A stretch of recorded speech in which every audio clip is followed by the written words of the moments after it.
Dr. Elie, thank you so much for joining us Thank at you. Hydrow today. Thank you. We have a few questions for you. Well, I have so many questions Okay, about sleep, but we'll start off with an easy one. cool. What is sleep and what is sleep deprivation? Oh, good question. Okay, so very, very, very high level, like blue sky. Sleep is something that all of us do, obviously. We spend about a third of our lives in what seems like this sort of apparent state of passivity, right? Like while we're asleep, we're not really, it doesn't, from the outside looking in, it doesn't look like we're doing much, but it is actually a state that is incredibly complex from a biological perspective. Our brain is doing a lot of things to improve our overall health and wellness while we're sleeping. And sleep deprivation affects a lot of the population. But some estimates show that 30 to 50% of the population doesn't get the required 7 to 9 hours of sleep a night. And obviously, it has this sort of cascading effect, as we'll talk about, I'm sure, in a little bit, on the rest of like our health and wellness. Sleep deprivation is basically when you are obviously deprived of sleep, not getting the recommended 7 to 9 hours, sleeping 5 to 6 hours a night. And most people don't function at their peak performance when they're sleeping less than 7 hours a night. I can attest to that. Yep. I'm sure we all can in some way. Yeah. We've experienced sleep deprivation, but what does a good night sleep look like? Yeah, it's a good question because I think when we think about sleep, a lot of us think that it's just like, oh, well, I get 7 to 9 hours of sleep and Mm. that's enough. But the truth is that we know that there is this multi-dimensional framework to sleep that is going beyond just sleep duration. So a good night's sleep for most of us, and I think it's important to highlight that everyone's a little bit different. What works for some might not work for others. There's individual variability. But for most people, a good night's sleep is sleep duration, as I mentioned, 7 to 9 hours of sleep a night, going to bed and waking up at the same time every single day, and then having, limiting the number of awakenings that you get throughout the night. It's very common for people to wake up, 2, 3 times a night for less than 5 minutes. But if you're waking up 5 plus times a night and you're awake for more than an hour each night, that might be indicative of some kind of poor sleep quality. So a reduction in the amount of wake after you've fallen asleep is indicative of good health. And then alertness during the day. How do you feel during the day? Are you feeling like you can get by, without a cup of coffee throughout the day, or are you sort of working at your peak potential? And then last, but certainly not least, is satisfaction. When you wake up, do you feel satisfied with your sleep? Like, again, do you feel like you need to sleep more, or that you need more quality sleep, consistent sleep? Those are generally the dimensions of good sleep health, and they vary for person by person. When talking about peak performance, you kind of brought up, Yeah. how does sleep impact athletic performance? There were a lot of ways that sleep Yeah. impacts performance. So, you know, I think of sleep as there's the bright side and the dark side of sleep. And unfortunately, or semi-unfortunately, most of the research to date has looked at the effects of sleep deprivation on performance. So in athletes, for example, they've shown that, there's a range of physical performance ailments that happen after someone is sleep deprived. Glucose metabolic dysfunction is very common. Our strength and overall performance is obviously significantly reduced, but they've also looked at the effects of sleep extension on performance. And what they found was, for example, in basketball players, if you extend sleep, you get them to sleep from 6 hours to closer to 9 hours a night, their free throw percentage increases by 9%, their 3 point percentage increases by 9%. And that doesn't sound like a lot, but that's basically the equivalent of you and I shooting threes versus Steph Curry. Like Right. it's a Yeah. massive difference. And then there's of course cognition and mental health. So sleep health has a real effect on the way we think and the way we feel. So people who are sleep deprived, for example, they're more likely to feel exhausted faster than someone who isn't, and they're less motivated as well. They're less creative. So we know that REM sleep, for example, is critical for creativity within the brain. So coming up with like a unique play in a certain sport is potentially dampened by sleep deprivation. Rowing, obviously, you get out Yeah, there on the water early mornings. yeah.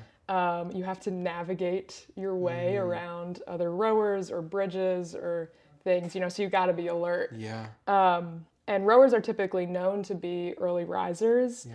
Usually it's because of the quality of the water. It's Yeah. really flat and, it's like the calm before the day. Yeah. Is waking up early better for longevity? Yeah. Do rowers have a little bit of an advantage here? It's tricky because the truth is that our chronotype, right, our natural inclination to be a morning type versus a night owl is heavily influenced by our genetics. So you are pretty hardwired to be either a strong morning type versus an evening type. And the truth is there's probably some selection bias here. You wouldn't get into rowing if you're a hardcore night owl. So there's probably most rowers are already early birds.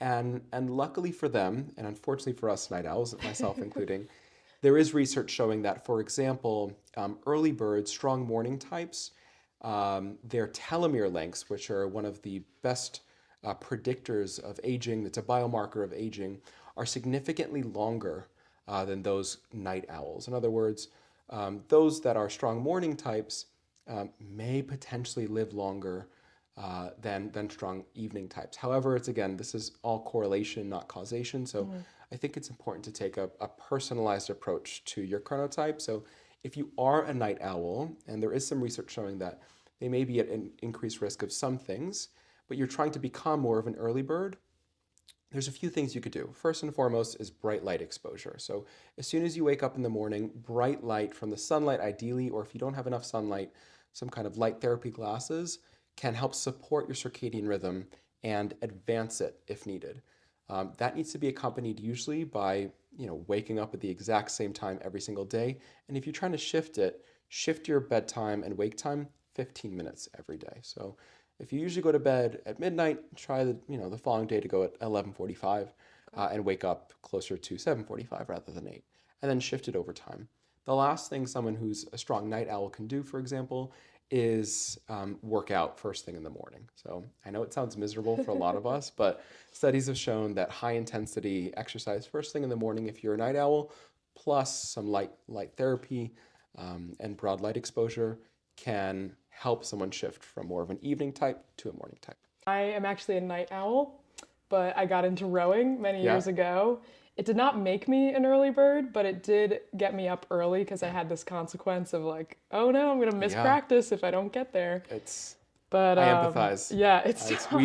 Us night owls, we live in an early bird's world. Yeah, we're unlucky. Yeah, why can't they just rearrange, the times we do things? I know. Well, there's an organization that's trying to do that, make night owls more accessible and give them better opportunities because they simply don't have this. Our work schedule is 9 to 5 for most people.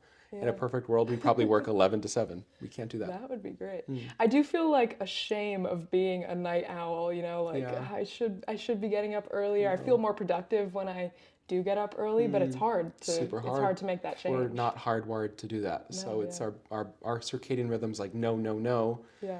But our brain and the rest of our body's like, please, you need to. And it's that tension between the two. So I do have a question. Let's say I have this friend whose alarm goes off at 7 a.m. Yeah. And she snoozes it for an extra half hour. Yeah. Does that extra half hour actually help at all? Or does it do anything? There is some mixed research on this. So they actually have looked at the effects of snoozing on sleep. And as you can imagine, when your alarm goes off, especially if it's like a very loud alarm, you're causing a kind of stress response, right? You're causing like a fight or flight response in the moment because it's super loud. And that's the intention of alarms, to get us out of bed. So if you get that hit of stress and then try to get your body back to fall asleep, it's not going to get the same quality sleep that you would have gotten if you hadn't just slept through until the moment you needed to get out of bed. So in general, we recommend that set your alarm as late as possible and don't snooze. Just get out of bed when you need to. But if it means that you're able to get a little bit extra sleep time, or you're very worried that you're not going to wake up from just that one alarm, then do that. Whatever works best for you, so long as you don't feel extra tired after getting up in the morning.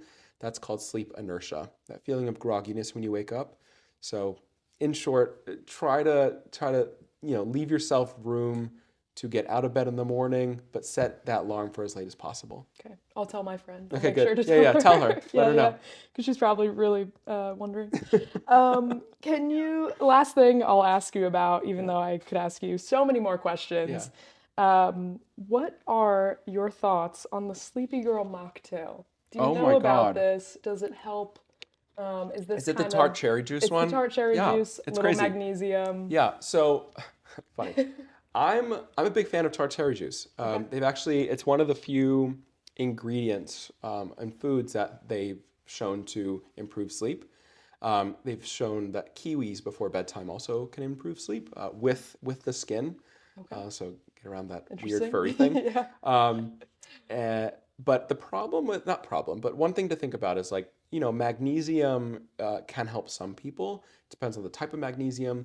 But if you only will know if you need magnesium if you have some kind of blood test. You should really only be taking it if you have a magnesium deficiency. So if you're just pumping in a bunch of supplements into this mocktail, and you don't really know if you actually need them, it might be having some kind of negative effect long term. So my recommendation generally is take a data-driven approach to your own health, and that relates to sleep. So if you are interested, if you're deficient in magnesium, ask your primary care physician, can I get a magnesium test to see whether or not I'm actually producing enough? If you are, then just stick to the tart cherry juice without the magnesium. Okay, hold the magnesium. Hold just the tart cherry juice, please. Just the tart cherry juice. They've shown it actually increases the amount of melatonin that you can produce throughout the night. So highly recommend. Wow. Okay, great. That's awesome. Thank you so much. I hope to implement many of these changes into my life. And thank you again for being here. Thank you so much. Great to be here. Thank you.